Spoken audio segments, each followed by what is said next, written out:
But very importantly, tomorrow tariffs 25% on Canada and 25% on Mexico, and that'll start. So they're going to have a tariff. So what they have to do is build their car plants, frankly, and other things in the United States. President Donald Trump addressed the upcoming tariff on Canada and Mexico, announcing a 25% tariff on import from both countries starting tomorrow. He emphasized that to avoid these tariffs, companies would need to build their car plants and other factories in the United States. Trump pointed out that this strategy is beneficial for businesses, citing how companies like Mr. Way are already building plants in the US to avoid tariff. He also mentioned that this would create more opportunities in the US, specifically in places like North Carolina, where manufacturing industries like furniture, once lost to other countries, are expected to return. Trump believed that these changes will be exciting for auto industries and bring back manufacturing jobs to the US.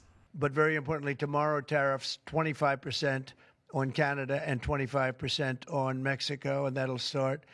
So they're going to have a tariff. So what they have to do is build their car plants, frankly, and other things in the United States, in which case they have no tariffs. In other words, you build, and this is exactly what Mr. Wei is doing, by building here. Otherwise, they'll build, if they did them in Taiwan to send them here, they'll have 25% or 30% or 50% or whatever the number may be someday. It'll go only up.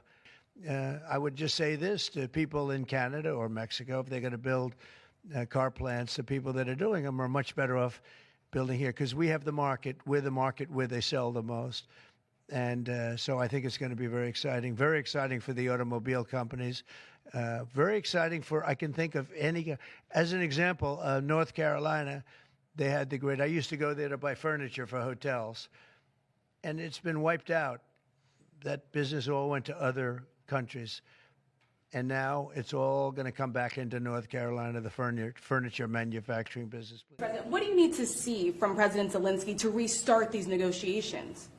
Well, I just think he should be more appreciative because this country has stuck with them through thick and thin. We've given them much more than Europe, and Europe should have given more than us. President Trump made a strong comment about Ukrainian President Zelensky, saying that Zelensky should be more appreciative of the US support.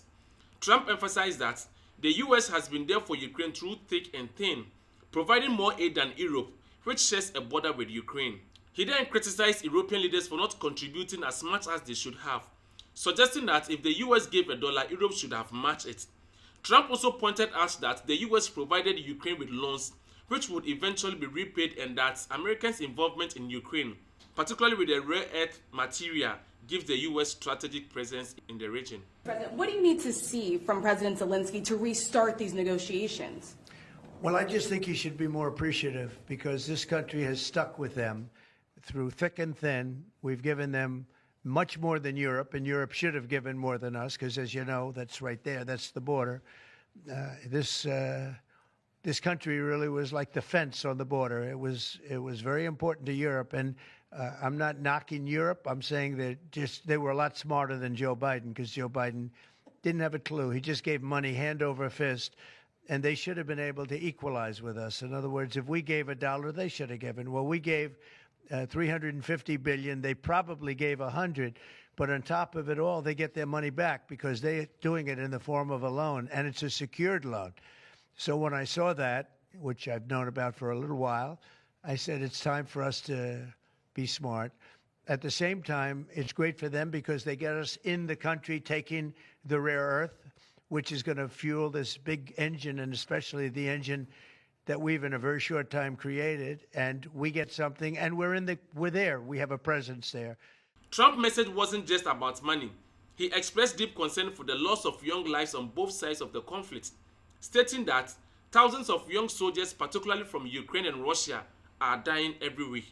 He noted that while financial aid is important, the real tragedy is the ongoing deaths.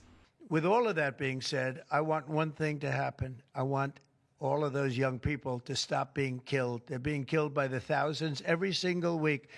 Last week, 2,700 were killed. 2,700 young, in this case, just about all young boys from Ukraine and from Russia.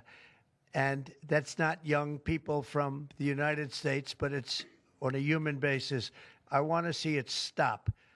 The money is one thing, but the death, and they're losing thousands of soldiers a week. Trump then called for an end to the war, insisting that if he were president, the current situation would have never happened, especially referring to the attack on Israel and the chaotic withdrawal from Afghanistan. Trump stressed that he doesn't want the war in Ukraine to continue for years, and he wants the killing to stop. President Trump expressed dissatisfaction with Ukrainian President Zelensky's recent comment that the end of Russia-Ukraine war is still very, very far away. Trump viewed this statement negatively, suggesting Zelensky should pursue peace negotiations more actively. He warned that if Zelensky does not make a deal with Russia soon, he won't be around very long. President Zelensky supposedly made a statement today in AP.